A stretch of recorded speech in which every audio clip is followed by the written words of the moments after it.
Dr. Himanshu Gupte, and he would be talking to us on how has the COVID-19 pandemic affected tobacco users in India, and he would be sharing the lessons that he has learned.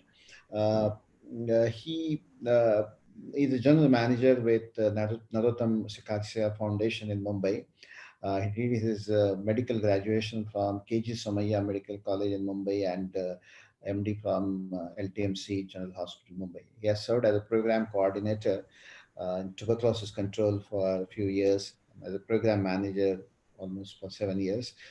He brings an expertise in tobacco cessation, HIV, and tuberculosis, and has had more than 25 research publications under his name.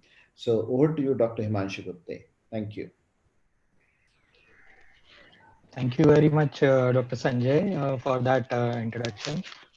Thank you to the coordinators and the organizers of the NCTOH for giving this opportunity. So I would be presenting this brief study that we conducted as a part of our ongoing tobacco cessation program that we are implementing, which I'll be talking about also. First of all, I would like to acknowledge my co-authors, Gauri Mandal and Dr. Dinesh Jagiasi. When I mention co-authors, this particular study was very recently published in the journal Tobacco Prevention and Cessation, and would also like to acknowledge all the counselors from the program, the tobacco cessation program, where this study was conducted, who took in great efforts to actually interview all the patients with these additional details. So to begin with the study, of course, the study, I had put in all the background about tobacco use and COVID, which can be skipped as I am the last speaker on this panel. So next slide, please. This also has been mentioned earlier. So there was this lockdown which was initiated, and a lot of states and districts responded by some partial or complete bans on tobacco use and spitting also. So next slide, please. One more thing in the background is the tobacco cessation service where this study was based. So the service is called Life First. It is a service which has been initiated by the Narottam Siksaria Foundation in collaboration with the Salam Bombay Foundation and has been functional for the last 7 years now. We are having this service in different kinds of settings. So the models are healthcare facilities where this service is provided through government as well as private hospitals, primary healthcare centers, through dental colleges, medical colleges, psychiatry departments of medical hospitals, and teaching colleges at an outpatient department basis or an inpatient department basis. So we also work through communities, through our partner organizations or NGOs implementing tobacco cessation through different in different locations. We have a huge workplace program, which is actually a tobacco-free workplace program, wherein we are implementing the tobacco cessation activities in workplaces after rounds of awareness activities, and follow it up with actually implementing a tobacco-free workplace policy for that particular work site. Also included is a school-based tobacco cessation program, which adds on to an existing program of tobacco awareness and advocacy, and this component of cessation of tobacco and as well as areca nut is added on to this program. So this is in the background of the study, since the study was conducted among all the adult tobacco users who were part of this program and had already registered for tobacco cessation as a part of the program. Next, please. So the overall objective of the study was to understand the probable impact of the lockdown on the tobacco use behavior. So this study, we are looking at the impact through the perspective of the tobacco users here. For this, what we did was we assessed the awareness about association between tobacco and the coronavirus, and also the impact of the lockdown on tobacco use among the people who had already registered for the Life First service. And this was before the lockdown.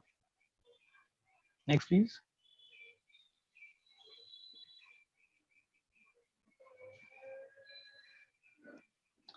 So what we did was till the lockdown started, that is before 24th of March, there were 1016 tobacco users who were actively being followed up by the Life First program as a protocol of the Life First program.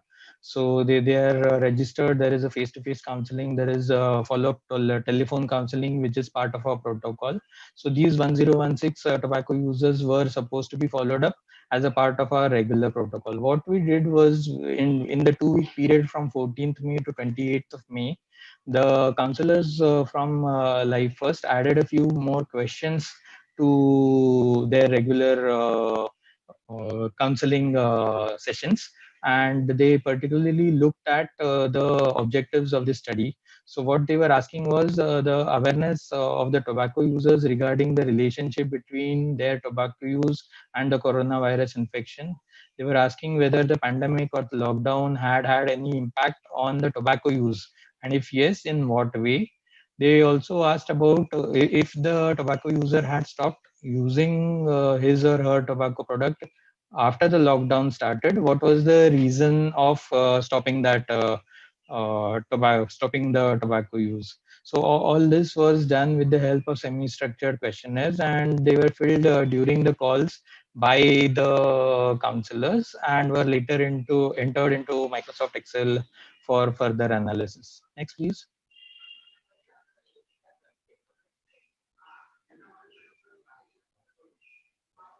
So coming to the results, to look at the number of people who were actually contacted, we could contact 650 of the registered users during that period of 20 weeks as a part of their routine follow-up.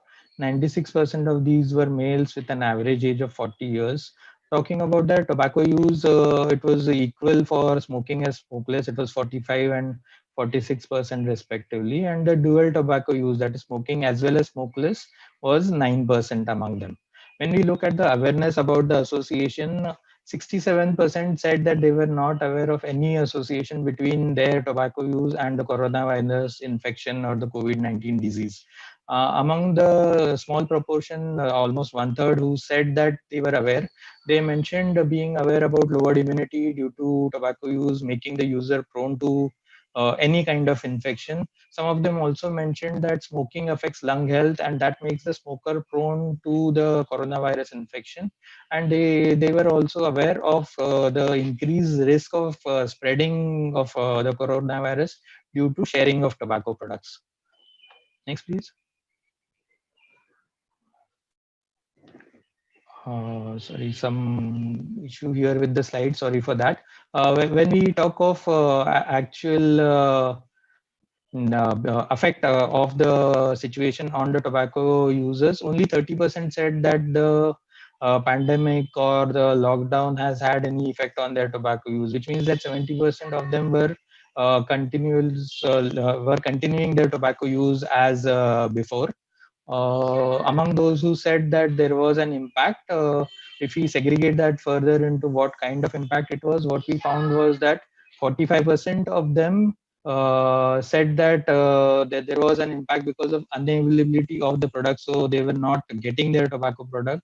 Some of them, that is 27% of them, said that there was an increase in prices. That is why their tobacco use had been impacted. About 24% of them said that they saw this as an opportunity to quit and were motivated to quit because of the situation and would try to quit. Whereas there was a small proportion, though, which is 4%, which said that their tobacco use actually had increased during the lockdown due to the stressful conditions that they were now in, staying at home, or even the aspect of the looming pandemic and the risk of infection being there, which had actually led to stress and led to increasing tobacco use for them. Next, please. During this period, what we saw was that 219 patients, that is 38% of the patients who were in, sorry, not patients, tobacco users, I meant to say, of the tobacco users who were interviewed reported abstinence after the lockdown started. If we further segregate these 219 users who had abstained after the lockdown into those who were aware about the association and not aware, what we saw that the abstinence rate was 51% among those who were aware and 25% among those who were not aware, which means that they had twice the chance, or their success in quitting was higher if they were actually aware of the link between tobacco use and the impact of coronavirus on tobacco users. One more thing is, among these 219 tobacco users, when we look for reasons for quitting, more than half, or at least half of them, said that they have quit because of the lockdown and because of the coronavirus scare. So that has had a huge impact on them just because of the situation.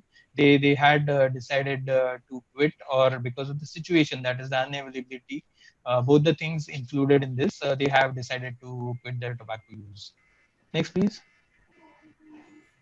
So, in conclusion, last slide here. In conclusion, the extent of the awareness of the Association of Tobacco and COVID-19 has influenced the tobacco users to stop their tobacco use. This means that the awareness activities of these associations have to be further strengthened. Then this creating of that environment where there was reduced access is also augmenting the reduction of tobacco consumption to some extent. This can be considered in a COVID situation as well as a non-COVID situation as a positive impact. Then the lockdown or the pandemic is an opportunity. I would say it's still an opportunity rather than saying that this was a missed opportunity. It is still an opportunity for tobacco users to quit, and people are still making attempts if we can further strengthen, and this can be done by providing adequate measures to motivate and support the tobacco users, by promoting the tobacco cessation services which are already existing, and also create access to more tobacco cessation services if that is possible. That is it. Next slide, please. Would like to thank all the organizers and the panel for this opportunity, and these are the coordinates that you could get in touch with for the service or the study. The study has recently been published in Tobacco Prevention and Cessation Journal. Thank you very much.